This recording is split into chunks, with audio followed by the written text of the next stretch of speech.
Ikulu ya Tanzania imetetemeka baada ya ujumbe mkali kutoka kwa kiongozi jasiri Godbless Lema. Ujambo na karibu kwa taarifa zetu za Kenyascope, na tafadhali kumbuka kusubscribe. Katika mazingira ya kisiasa yanayokosa imani yanayobeba mzigo wa matumaini yaliyovunjika, ujumbe mzito wa kada wa Chadema Godbless Lema umeanguka kama radi na upasuo ukimya uliojengeka kati ya kauli za juu za uongozi wa halisi wa maisha ya wananchi. Kauli hiyo iliyolenga hotuba hivi karibuni ya Rais wa Jamhuri ya Muungano wa Tanzania Samia Suluhu Hassan katika mkutano wa mawakili haikuwa tu ukosoaji wa kawaida wa kisiasa, bali ilikuwa ni tuhuma nzito ya kimaadili inayogusa kiini cha mamlaka. Pengo kati ya kusema na kutenda. Ndani ya sentensi chache, Lema aliibua hoja inayogusa mizizi ya uongozi wa Tanzania ya kisiasa, kwamba haki inaposemwa bila kutekelezwa hugeuka kuwa kifaa cha kudumaza matumaini. Lema aliweka wazi kuwa katika falsafa ya maadili, kauli isiyoambatana na vitendo ni unafiki wa kimaadili. Huu si msamiati wa jazba, bali ni hukumu yenye mizizi katika historia ndefu ya fikra za binadamu kuhusu uongozi na haki. Alipoeleza kuwa kiongozi anayelaani dhuluma kwa maneno, akiruhusu dhuluma hizo kuendelea kwa vitendo, anapokonya haki, maana yake alitoa taswira ya serikali inayozungumza lugha ya haki lakini inayotenda lugha ya nguvu. Ndani ya Tanzania ya leo, taswira hii inaishi katika kumbukumbu za kukamatwa kwa wapinzani, kufungwa kwa mikutano ya kisiasa na mazingira ambayo raia wengi wanahisi haki iko mbali na mikono yao.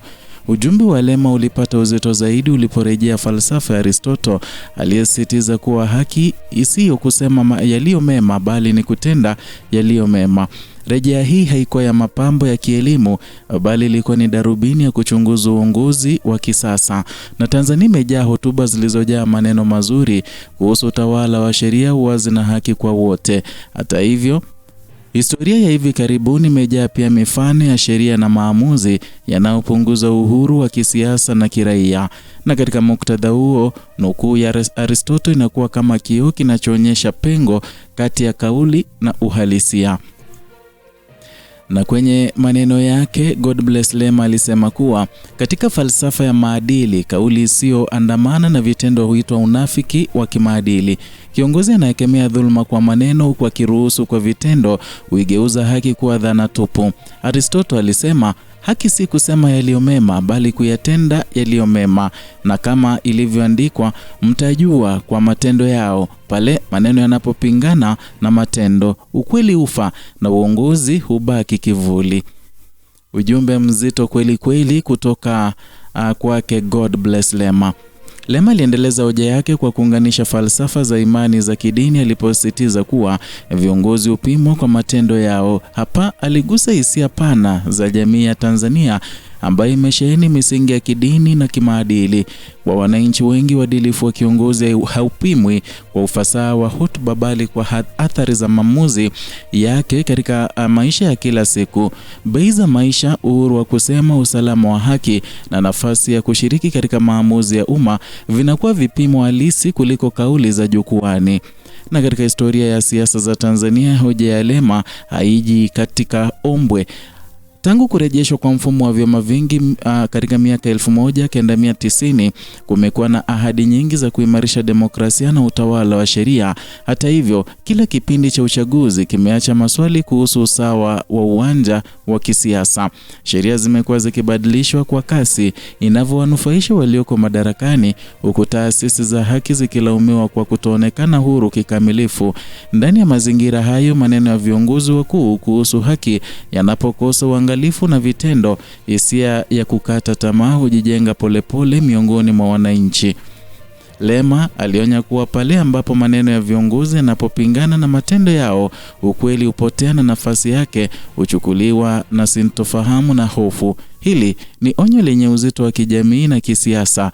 Jamii inapopoteza uwezo wa kutofautisha kati ya kauli ya dhati na propaganda, imani kwa taasisi huporomoka.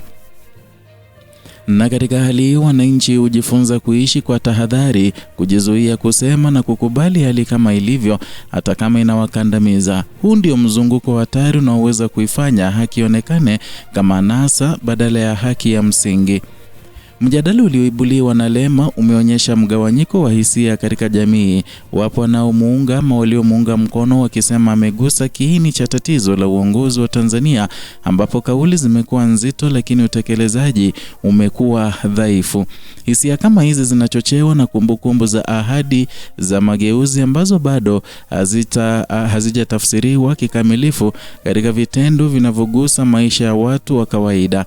Wengine wameona kauli hiyo kama sehemu ya mvutano wa kawaida wa kisiasa, wakidai kuwa utekelezaji wa sera unahitaji muda. Hata hivyo, hoja ya muda inapokosa ratiba ya uwazi hugeuka kuwa kisingizio kinachochosha.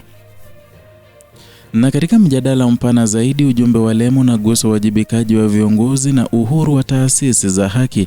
Na Tanzania imekuwa ikijitambulisha kama taifa linaloheshimu utawala wa sheria, lakini vitendo vya baadhi ya taasisi vimekuwa vikizua maswali kuhusu uhuru wao, na pale ambapo wananchi wanapoona sheria ikitumika kwa ukali kwa wapinzani na kwa upole kwa walioko madarakani, imani katika haki hupotea. Na katika mazingira hayo, kauli za viongozi kuhusu haki zinahitaji kuambatana na hatua zinazoonekana ili kurejesha imani hiyo. Kimataifa, hoja ya uwajibikaji wa uongozi na utekelezaji wa haki imekuwa ajenda kubwa katika tathmini ya haki za binadamu na utawala bora. Mataifa yanayoshindwa kuoanisha maneno ya matendo hujikuta yakikabiliwa na shinikizo la kimataifa na hupoteza heshima katika majukwaa ya dunia. Tanzania, ambayo imejijengea sifa ya utulivu na diplomasia ya heshima, iko katika hatua nyeti ambapo taswira hiyo inaweza kudhoofishwa endapo pengo kati ya kauli na vitendo litaendelea kupanuka. Ukimya wa serikali kufikia sasa kuhusu kauli ya Lema nao ni sehemu ya simulizi hii. Ukimya unaweza kutafsiriwa kama tahadhari ya kisiasa, lakini pia unaweza kuonekana kama dalili ya kutokuwepo kwa wajibu ama kwa majibu ya kuridhisha.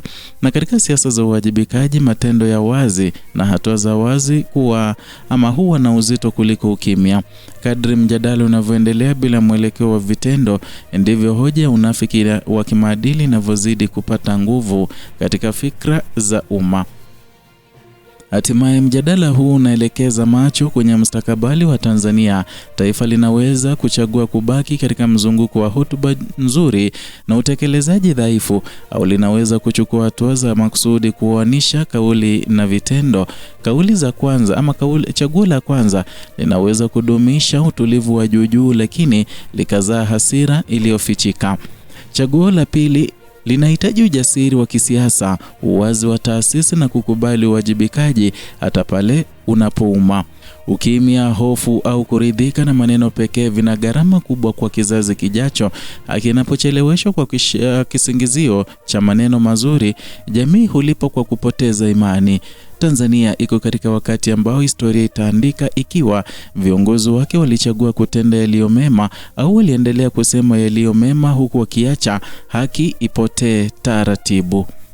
Ni hayo tuliokuandalia siku ya leo. Zidi kuwa nasi kwa kusubscribe, kulike na kushare video zetu.